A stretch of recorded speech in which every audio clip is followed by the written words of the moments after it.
Halo guys, kembali lagi di Scary Stories. Melanjutkan kisah perjalanan Sangwon membawa kembali Yina akan kita lanjutkan di video kali ini. Nah, berhasilkah Sangwon menemukan Yina? Dan misteri apa yang sebenarnya terjadi kepada anak-anak yang menghilang melalui lemari? Jawabannya akan kita temukan sekarang di alur cerita The Closet 2020 Part 2.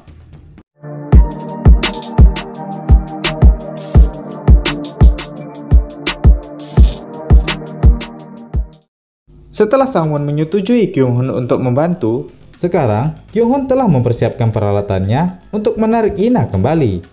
Dia menyiapkan sejenis boneka santet yang diteteskan darahnya untuk mengelabui hantu yang akan hadir di depan pintu lemari.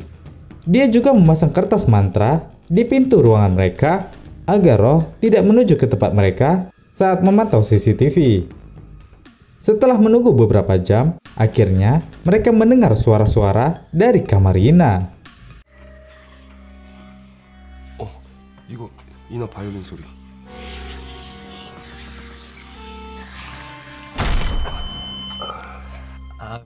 Setelah mendengar semua hal mistis itu, mereka menuju ke kamar Yina dan melihat boneka santet telah dirusak. Kyung-hun merasa kalau roh cukup banyak dan kuat. Jadi sebab itu, mereka memperbanyak darah pada boneka-boneka yang ada. Setelah mempersiapkannya, mereka kembali memantau. Sambil menunggu, Kyung-hun bertanya tentang teman Yina ataupun musik yang dia suka. Namun Sangwon tidak pernah tahu itu semua. Di sini Kyung-hun berkesimpulan kalau Sangwon memang kurang waktu untuk memahami anaknya tersebut. Singkat cerita, hari menuju tengah malam. Kyung-hun sudah ketiduran. Sangwon yang tetap memantau mendengar suara-suara dari kamar Yina. Dia berusaha membangunkan Kyung-hun, namun dia udah tidur nyenyak. Tiba-tiba, dari luar pintu kamar, Sangwon mendengar suara Yina memanggil ayahnya. Sangwon membuka pintu yang telah dipasang kertas mantra itu. Saat dia buka, dia tidak melihat boneka-boneka yang telah dilumuri darah sebelumnya. Penasaran dengan suara Yina, dia pun membuka lemari tersebut dan menemukan semua boneka telah berpindah ke dalam. Tiba-tiba pintu kamar Yina tertutup dengan sendirinya. Kyung-hun yang sudah bingung langsung menghubungi Sangwon untuk menutup matanya. Karena roh hanya bisa melihat manusia ketika manusia dalam keadaan membuka mata. Roh anak-anak pada keluar dari lemari. 아저씨 눈 감아요. 눈 감아 빨리.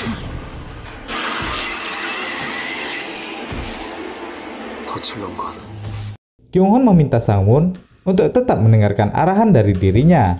Dia menyuruh Sangwon merangkak menuju pintu dengan tetap menutup mata.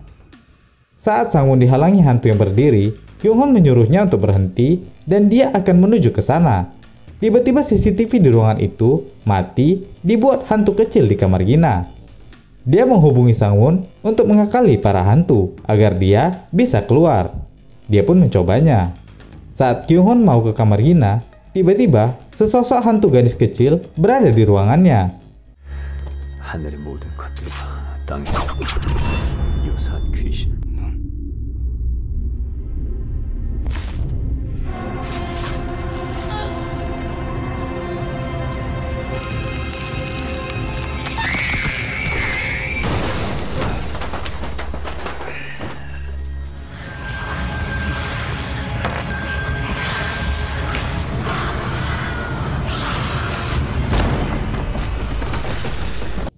Sangwon mengetuk pintu. Saat Kyung-hun membuka, dirinya yang telah melawan roh mengakibatkan perutnya tertusuk. Kyung-hun langsung dilarikan ke rumah sakit. Saat akan dirawat, dia sempat menyebutkan sebuah nama anak yang menghilang di daftar buku. Anak itu bernama Myung-jin. Dialah yang telah membuat Kyung-hun terluka. Sangwon langsung mencari tahu di buku arsip. Dan dia menemukan foto Myung-jin, anak yang menghilang pertama kali pada tahun 1958. Myung-jin juga memegang boneka yang sempat dimainkan Yina sebelum menghilang. Dari sini, Sangwon baru tahu kalau itu adalah boneka Myung-jin. Dan dialah yang telah membawa Yina. Sangwon mencari tahu di sekitar alamat yang tercantum pada tahun 1998 dengan membawa foto ayah Myung-jin. Namun, orang dekat rumah itu tidak mengenalnya karena mungkin sudah terlalu lama. Namun saat Sang-won mengatakan anak pria itu menghilang, orang tersebut baru ingat kalau pria itu kemungkinan bapak-bapak yang tinggal di Sangdong yang anaknya telah hilang 20 tahun yang lalu. Dia terkenal karena tinggal di dekat hutan dengan banyak benda aneh yang diikat dekat pohon sekitar rumahnya. Sang-won pun menuju ke tempat itu. Di rumah sakit, Kyung-hun yang dalam keadaan tidak sadar didatangi oleh roh ibunya untuk memberi kekuatan dalam membantu menyelesaikan masalah. Kembali ke Sang-won, dia akhirnya menemukan dan bertemu ayah Myung-jin. Sang-won menjelaskan kalau dia bukan dari kepolisian. Dia telah kehilangan anaknya dan kemungkinan ada kaitannya dengan Myung-jin. Bapak itu bercerita kalau Myung-jin hilang saat tidur. Saat ibunya mencari, ibunya juga menghilang tanpa kabar semenjak itu. Dia telah mencari selama 10 tahun dan selanjutnya ia menyerah hingga menyendiri sampai saat ini. Sang-won menanyai tanda-tanda saat Myung-jin hilang. Namun, si bapak tidak ingin mengenang hal itu lagi. Sang-won memperlihatkan boneka Myung-jin. Si bapak terkejut. Bagaimana Sang-won bisa menemukannya? Dia mengambil boneka itu, membawa ke dalam, dan membakarnya. Tiba-tiba, roh Myung-jin hadir memanggilnya.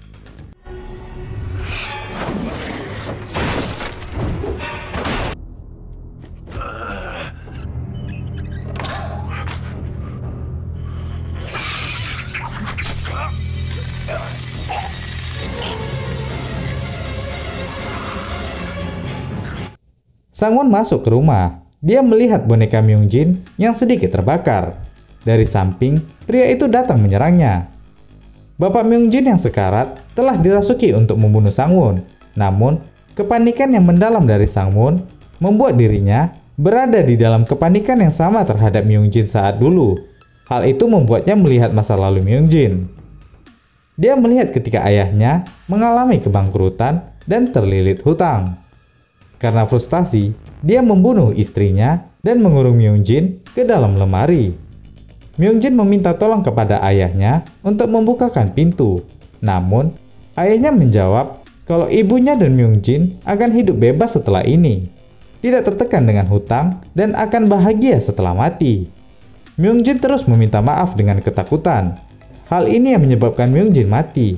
Namun, bukannya terlahir kembali bahagia, arwahnya yang penuh kesedihan membuatnya menjadi roh pendendam yang akan membawa setiap anak-anak yang kurang kasih sayang orang tua.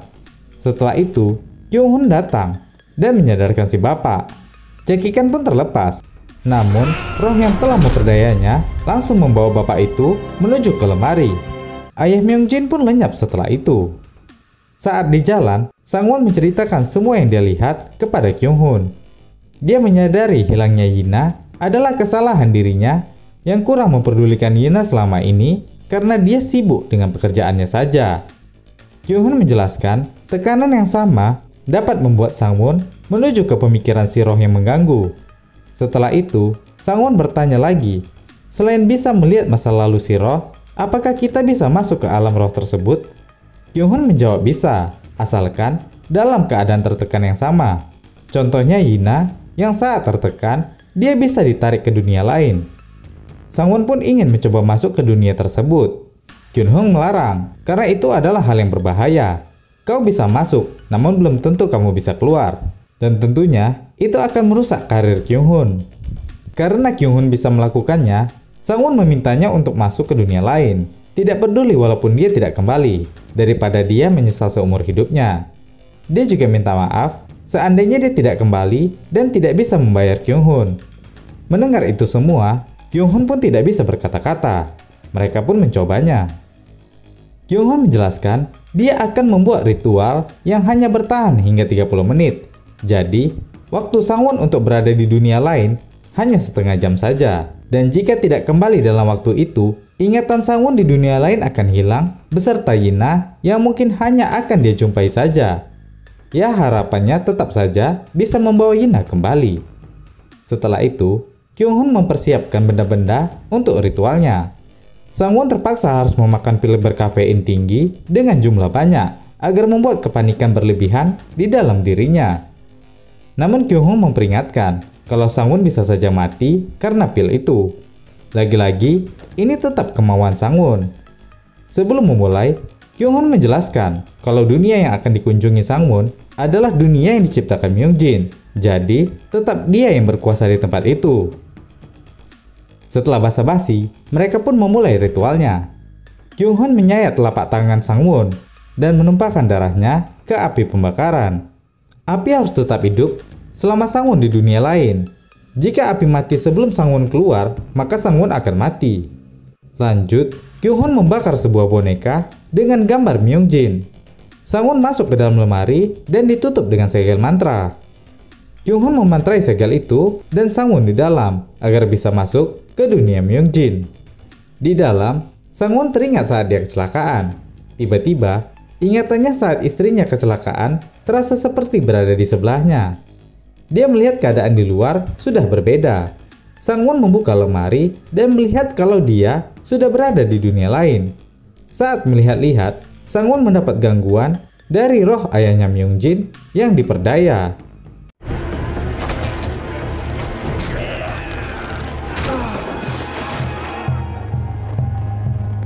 Dia juga melihat istrinya yang telah mati dengan kemarahan yang berlebihan.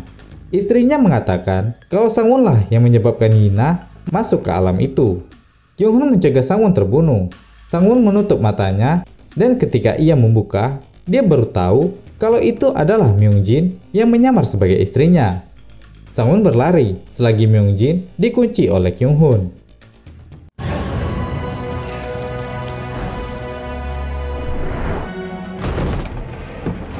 차생에 단죄하니 생사 유도를 극락에 이르.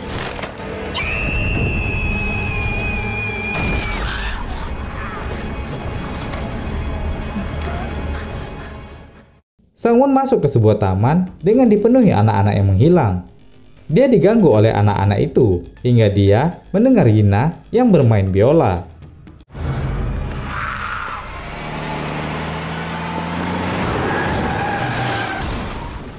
Ingatannya kembali ketika kecelakaan mereka. Sang-won teringat saat istrinya berpesan untuk menjaga Yina selalu. Saat sadar, Myung-jin sudah berada di depannya. Dia bertanya, "Buat apa kamu kemari? Bukannya kamu ingin jauh dari anakmu?" Sang-won teringat sebelumnya, dia memang berniat membawa Yina ke sekolah khusus karena takut mengganggu pekerjaannya. Sang-won menjawab, "Ya, dulu aku memang begitu, tapi sekarang aku telah sadar." Myung-jin tetap tidak mengizinkan. Dia mengatakan Yina akan tetap di sini bersama mereka. Sang-won kembali menjelaskan kalau dia telah melihat masa lalu Myung-jin. Dia menyuruh Myung-jin untuk mengingat pesan ayahnya untuk damai setelah mati. Dia meminta Myung-jin untuk melupakan dendamnya selama ini. Myung-jin sempat berpikir, namun kemarahan masih menguasainya.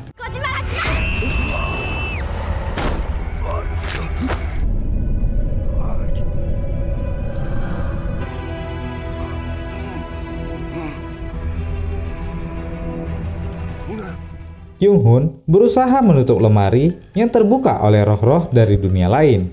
Dia hampir terbawa ke dalam lemari. Ia akhirnya berhasil keluar dengan motivasi dari roh ibunya.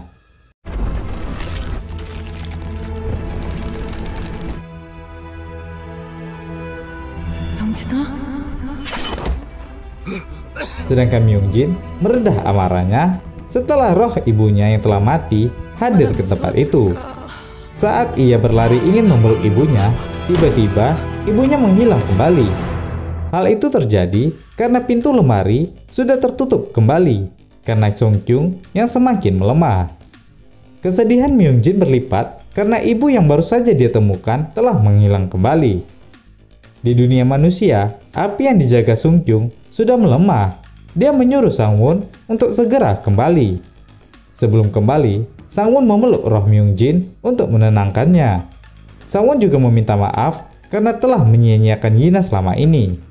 Saat itu, Sang-won bisa melihat penderitaan semua anak-anak yang dibawa ke dunia lain.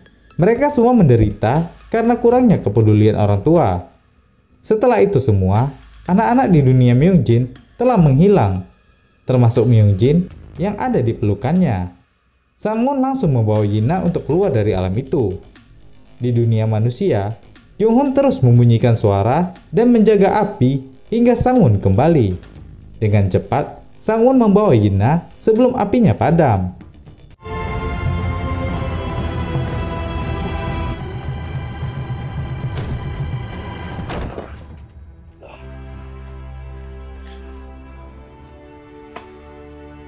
Saat lemari terbuka, Kyung-hun melihat Ibu Myung-jin hadir kembali ke alam itu.